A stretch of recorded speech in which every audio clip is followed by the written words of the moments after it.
I want to talk to you about the temptations in life.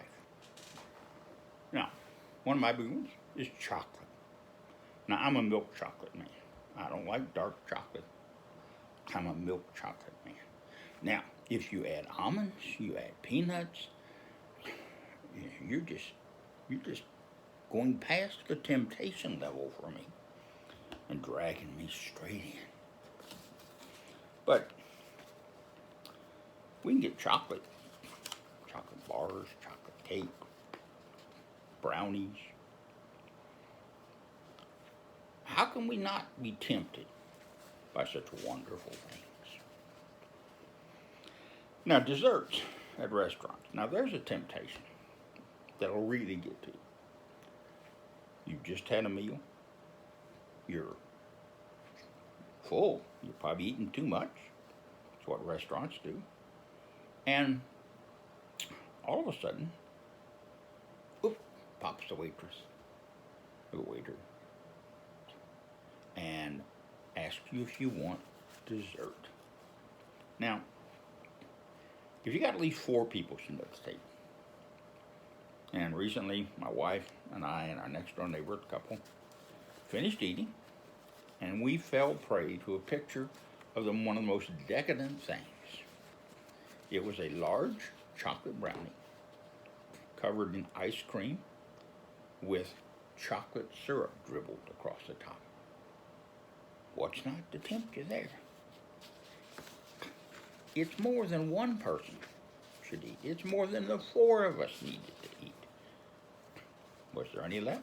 No, the temptation.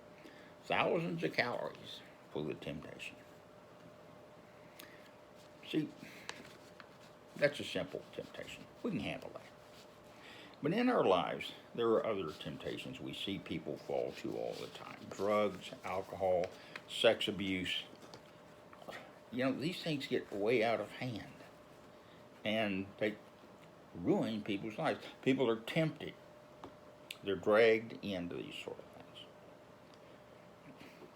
But one issue that I've observed, and I'm not the only one, of course, of those people who become tempted by drugs and alcohol and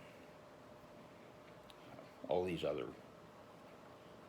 things Satan throws out at us, the one issue, they are missing the fulfillment that Christ can bring to their lives. They have an emptiness that Christ can fill. Christ himself, after 40 days in the wilderness, Matthew 4, was tempted.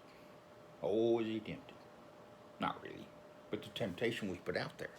And the silly thing about it is that Satan tried to tempt Christ with what Christ created, what Christ was there when it was made, what Christ already had. You can't tempt somebody with something they already have. But see, Christ didn't have an empty spot that could be filled by temptation. But many of us do. Many of the people we know do. Christ's death and resurrection gave us a way to fill that emptiness, to block the temptations. Share that all-filling spirit with everyone you know. Help them to see that Christ is stronger than human nature and then stronger than the temptation. After having done that, go have dessert.